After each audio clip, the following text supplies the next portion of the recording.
Et maintenant, je passe immédiatement la parole. Nous cherchons à rattraper un peu le temps perdu à M. Yoichi Otabe, vice-ministre des Affaires étrangères du Japon et Sherpa du G8. Thank you.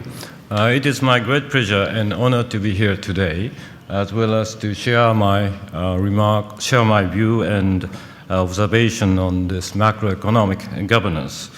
Well, whatever the form, definition, or the structure of the governance might be, I think in order for any framework to be effective and efficient, we will have to discuss the substance in a light manner and light way.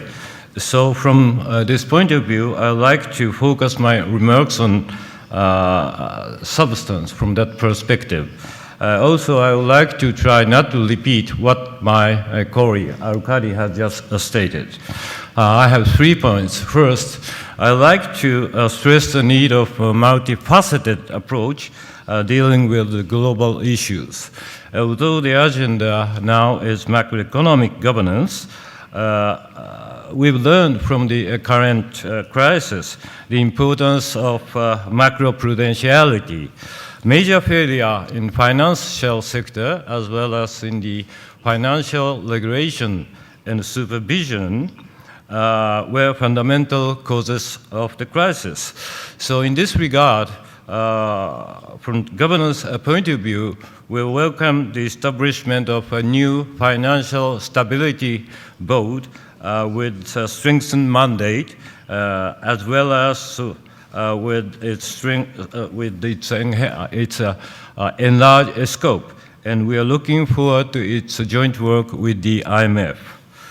Although not listed on the agenda here, I'd like to highlight the importance of structural policies.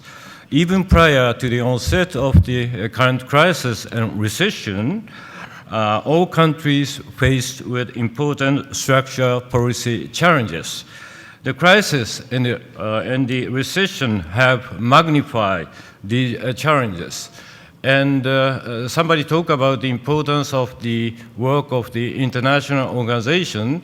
And in this regard, I'd like to draw your attention to the useful role that we can expect from the work of the OECD, which have long-standing experience engaged in this area. Secondly, at Pittsburgh, G20 was designated as the premium forum from its international economic cooperation. Among various issues tasked to be carried out in the G20, I would like to touch upon a framework for strong, sustainable, and balanced growth, which was launched at Pittsburgh. After a lengthy negotiation, agreed language regarding this framework in the statement of the Pittsburgh summit may be a bit complex. And our finance minister, together with the central bank governors, will elaborate this process at their upcoming meeting next week. Having said that, in essence, the framework aims to provide a policy coordination process which G7 and G8 is quite familiar with the expanded number of participating countries, including emerging economies, and with the larger scope of policy objectives.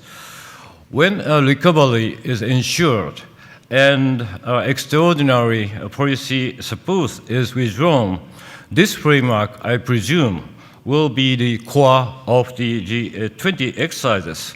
For sustainable and balanced growth, G7 nor G8 cannot take full responsibility. Therefore, the decision made at Pittsburgh is a historical one.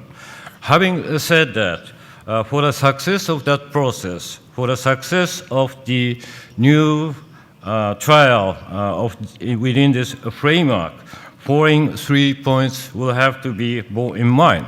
Firstly, the political will of all relevant countries to be fully engaged in the process. Our experience of G7 policy coordination including during the era of the Plaza to Louisville Agreement, tells us that it's not so much the choice of indicators, but rather the political will which counts.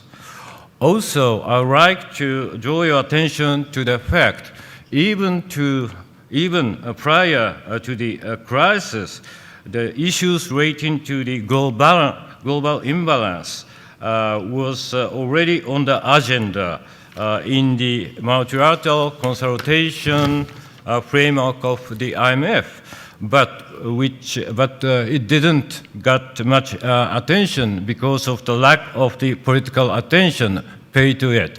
Hence, this is the reason why I want to stress the importance of the political will for all players to be engaged. Secondly, the importance of peer review, peer pressure mechanism. Idealistically speaking, for the sake of predictability, legally binding instrument should be extended to cover as many areas as possible. However, to be realistic, the wisdom of G7, G8, and the OECD has been the introduction and the strengthening of this peer review mechanism. For developed countries, we should be more sensitive to the views expressed in this process. In this regard, for Japan, the new government is determined to transform its economy to more domestic demand growth. Together with other G8 members, G8 is now prepared to be fully engaged in this process. However, I have a feeling that for emerging and developing countries who are not accustomed to this mechanism, they seem to be quite cautious. My message for them is don't be afraid of the process, but at the same time to be responsible as major stakeholder in the management of the world economy. Thirdly, the importance of structural policy, as I have already touched upon, to address the rebalancing of global demand, to strengthen growth potential, as well as to better take into account the social and environmental dimension of our economies. Along with appropriate macroeconomic policy, more attention should be given to this structural policy. Lastly, and to conclude my remark, with the change of the landscape in the world economic structure, the global governance structure has to be adapted itself. In search of this search and the emerging new structure and/or framework to be efficient and effective, I'd like to appeal that it's high time to overcome the legacy of the so-called North-South confrontation, which unfortunately we still see in Geneva as well as in New York. We should together look into the benefits and the challenges of the globalization, borderless economies. We should learn the lesson from the failure of the CIEC, a Conference on the International Economic Cooperation, which aimed to seek a new economic order already back in the 1970s. Thank you very much.